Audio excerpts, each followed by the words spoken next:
नमस्कार, स्वागत है साहित्यिक झरोका चैनल पर। आज हम करेंगे बहुत ही महत्वपूर्ण प्रश्न, भारतीय साहित्य के अध्ययन की समस्याएं। देखिए, इसके लिए सबसे पहले आप एक भूमिका तैयार करेंगे जिसमें आप ये बताएंगे कि भारत विविधताओं का देश है, क्योंकि यहाँ पर अनेक जाति, धर्मों और भाषाओं के लोग रहते हैं।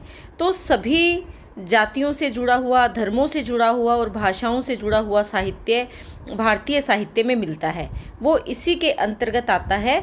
इसीलिए इसके अध्ययन में अनेक समस्याएं आती है। इन समस्याओं के बारे में अगर बात करें तो हम सबसे पहली जो समस्या है जिसकी चर्चा कर सकते हैं और पॉइंट 1 हम इसे बना सकते हैं, वो क्या है? विषय की विविधता। देखिए, जैसे कि मैंने आपको बताया कि भारत एक विशाल देश है, तो यहाँ पर जो साहित्य मिलता है उसका स्वरूप भी विशाल है। भारत की अगर बात करें तो जो आधुनिक भारतीय भाषाएं हैं उसके साथ साथ जो वैदिक संस्कृत साहित्य है, लौकिक संस्कृत साहित्य है, पाली, प्राकृत और अपभ्रंश साहित्य के साथ साथ भारतीय साहित्य का स्वरूप बहुत बड़ा हो जाता है या विस्तृत हो जाता है। रामायण है, महाभारत है, पुराण के आख्यान है। इसके साथ साथ अगर देखें तो भारतीय दर्शन है, चिंतन से संबंधित साहित्य है, धर्म से संबंधित साहित्य है, उन सब का समावेश इसमें किया जा सकता है। तो अगर इन विविध साहित्य का अध्ययन करें तो इसका क्षेत्र बहुत ज़्यादा बड़ा और विशाल हो जाता है। ऐसी अवस्था में इसका उचित मूल्यांकन करने के लिए या अध्ययन करने के लिए इन सभी विषयों का ज्ञान होना बहुत ज़रूरी है, क्योंकि विषय की विविधता है, इसीलिए सभी विषयों से जुड़ा हुआ और सभी भाषाओं से जुड़ा हुआ ज्ञान होना आवश्यक है भारतीय साहित्य का अध्ययन करने के लिए।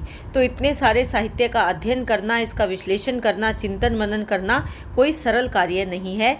इसलिए ये हमारे सामने एक समस्या आती है कि भारत में अनेक विषयों पर, अनेक भाषाओं में अनेक ग्रंथ लिखे गए हैं, इसीलिए इसका अध्ययन करना इतना सरल काम नहीं है। उसके बाद दूसरा हम यहाँ पर पॉइंट बना सकते हैं, भाषाई विभिन्नता या भिन्नता। देखिए, भारत का, जैसे कि मैंने आपको बताया कि भारत विविधताओं का देश है। यहाँ पर अगर हम बात करें तो मुख्य रूप से भारतीय साहित्य में अगर भाषाओं की बात करें तो 12 भाषाएं शामिल हैं, जिसमें पंजाबी है, हिंदी है, उर्दू, उड़िया, बांग्ला, असमिया, मराठी, गुजराती, तमिल, तेलुगु, मलयालम और कन्नड़ आदि भाषाएं शामिल है, जो मुख्य भाषाएं हैं और प्राचीन समय काल से चली आ रही हैं। इसके अतिरिक्त कश्मीरी है, डोगरी है, कोंकणी है, ये भी आधुनिक भारतीय भाषाओं में शामिल है और इसमें भी साहित्य की रचना की जा रही है। तो इतनी सारी भाषाओं में बहुत सारा साहित्य लिखा गया है। अगर हम यहाँ देखें, एक रामायण की बात करें तो रामायण को तुलसीदास जी ने भी लिखा है, रामचरितमानस, वाल्मीकि की रामायण भी मिलती है। इसी तरह से तमिल में भी जो कंब रामायण है, या मलयालम में एजुतचन जो कृत है, कौन सी है? अध्यात्म रामायण। कन्नड़ के कवि द्वारा रचित रामचंद्र चरित पुराण है। यानी एक विषय को लेकर अनेक भाषाओं में उसकी रचना की गई है। और इतनी सारी भाषाएं जब भारत में बोली जाती है, कुछ ऐसी भाषाएं भी होंगी जो मैंने यहाँ पर नहीं लिखी, या उनमें भी साहित्य लिखा गया होगा।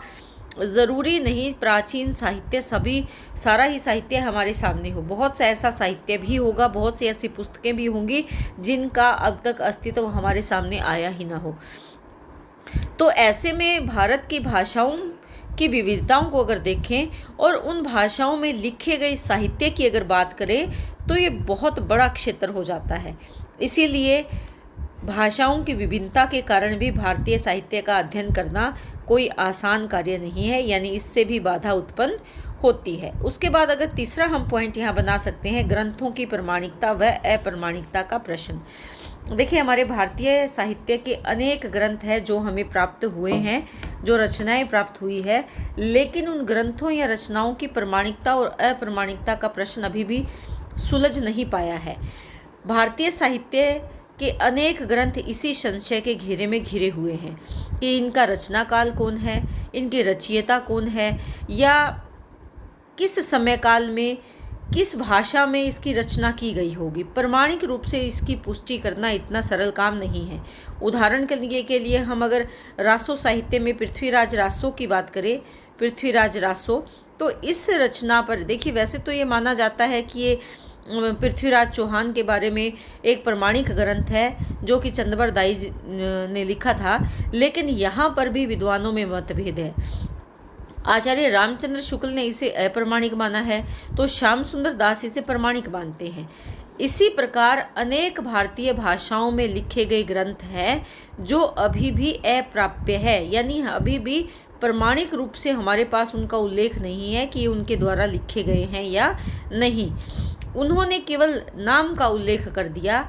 ऐसी स्थिति में अप्रामाणिक ग्रंथों का साहित्य सम्मिलित करना या उनको करें या ना करें, इस तरह का संशय उत्पन्न होना भी भारतीय साहित्य के अध्ययन में एक बड़ी बाधा खड़ी करता है। यानी वो रचना जिसका हम अध्ययन कर रहे हैं वो प्रमाणिक है भी या नहीं, इस तरह की बात भी अगर हमें ठीक तरीके से पता नहीं चल पाती तो उस ग्रंथ को हम अध्ययन का आधार कैसे बना लें। तो इसीलिए ये संशय या ये बाधा भी सामने आती है कि कौन सी रचना प्रमाणिक है और कौन सी रचना प्रमाणिक नहीं है। उसके बाद हम पॉइंट बना सकते हैं काल निर्धारण व नामकरण की समस्या। देखिए, काल निर्धारण यानी किस समय काल में ये रचना की गई, इसका नामकरण किसके द्वारा किया गया, या उस जो रचना जिस काल में की गई उस समय काल का क्या नामकरण हो। यानी साहित्य जो लिखा गया, जिस काल में लिखा गया, उसका नामकरण करना कोई सरल काम नहीं है। भारतीय साहित्य के अध्ययन में ये एक बड़ी समस्या है, काल निर्धारण और नामकरण। सभी साहित्यकारों ने अपने अपने दृष्टिकोण को ध्यान में रखते हुए साहित्य इतिहास का काल निर्धारण और नामकरण किया है।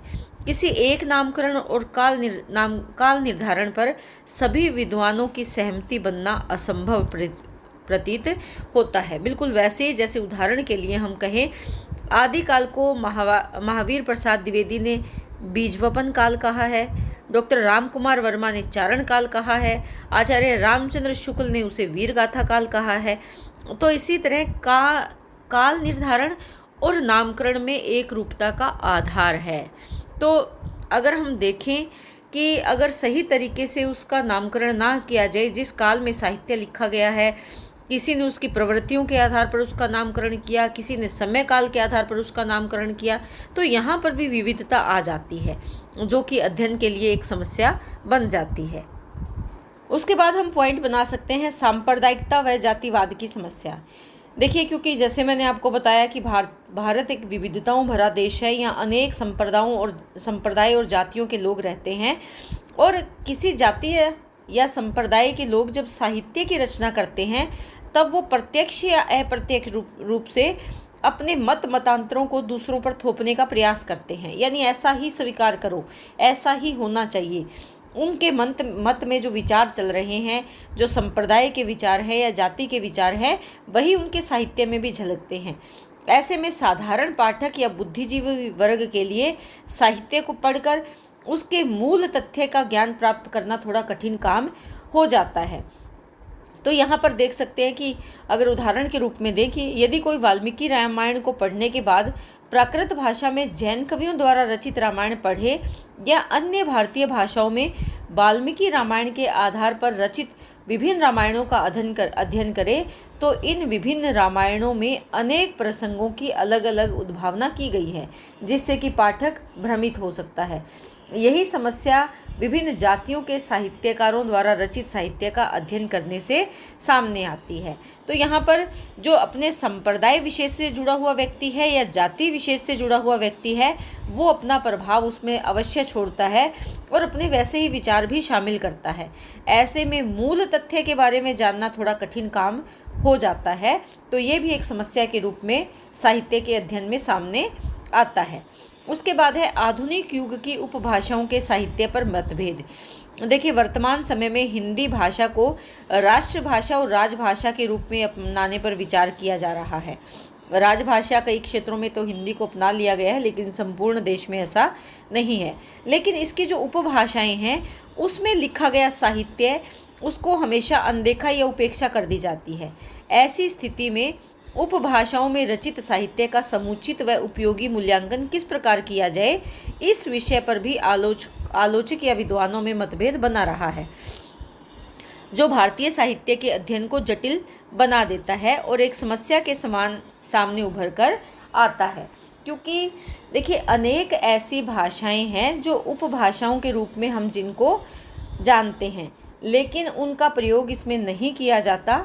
साहित्य में उसको शामिल करने पर मतभेद रहा है। ऐसे में ऐसी उपभाषाओं और बोलियों में जो साहित्य लिखा गया है, उस साहित्य का समुचित या उपयोगी तरीके से मूल्यांकन कैसे किया जाए, इस पर भी मतभेद बना हुआ है। इसके साथ यहाँ पर आप एक पॉइंट और भी बना सकते हैं, जिसमें आप बता सकते हैं कि साहित्यकारों का विवादास्पद स्थान निर्धारण। देखिए स्थान निर्धारण विवादास्पद कैसे है। जैसे मान लीजिए यहाँ हम बात करते हैं मीराबाई की। मीराबाई को हिंदी साहित्य में एक प्रसिद्ध कवित्री के रूप में या कृष्ण काव्य में हम विशेष स्थान देते हैं, लेकिन मीराबाई का जो साहित्य है ये गुजराती साहित्य में भी शामिल किया गया है। तो यहाँ पर विवाद ये आता है कि मीराबाई के साहित्य को हिंदी साहित्य में स्थान दें या उन्हें गुजराती साहित्य की कवित्री के रूप में हम जानें। बिल्कुल उसी प्रकार मुंशी प्रेमचंद की गणना उर्दू उपन्यासकारों में भी की जाती है और हिंदी उपन्यासकारों में भी की जाती है। तो ऐसे में भारतीय साहित्य का जब अध्ययन किया जाता है, उस समय जो प्राचीन कवि हैं, साहित्यकार हैं, उनका जो स्थान है उसका निर्धारण करना एक विवादास्पद समस्या बन गई है या ये समस्या के रूप में सामने आता है। तो ये भी आप यहाँ पर एक पॉइंट अलग से बना सकते हो कि जो भी साहित्यकार जिनकी रचनाओं का हम अध्ययन करते हैं, उन्होंने अलग अलग भाषाओं में जो रचना की है, उनके आधार पर अलग अलग भाषाओं में उनका स्थान निर्धारण किया जा रहा है। तो ऐसे में हम उनको कौन से साहित्य में शामिल करें, ये विवाद के रूप में सामने आता है। तो ये कुछ पॉइंट्स या बिंदु है जिसके माध्यम से हम इस प्रश्न का उत्तर दे सकते हैं। आखिर में आपको निष्कर्ष ज़रूर लिखना है कि भारतीय साहित्य का अध्ययन करते समय अनेक समस्याएं सामने आती है, जो कि अधिकतर या तो भाषाई भिन्नता के रूप में है या सांस्कृतिक और भौगोलिक जो परिवेश में अंतर आ जाता है, या भारतीय जो विषय की विराटता को अपने में संजोए हुए है, ये भी एक समस्या के रूप में सामने आता है।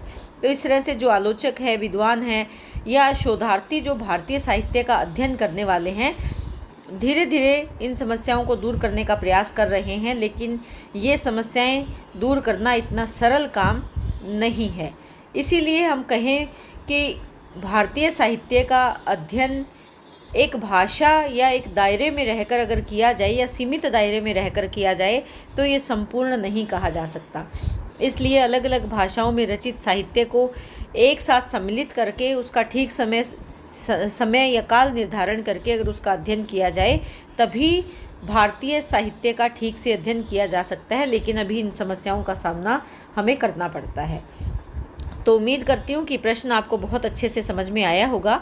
बहुत बहुत धन्यवाद। इसी तरह चैनल से जुड़े रहें। लाइक, शेयर, सब्सक्राइब ज़रूर करें।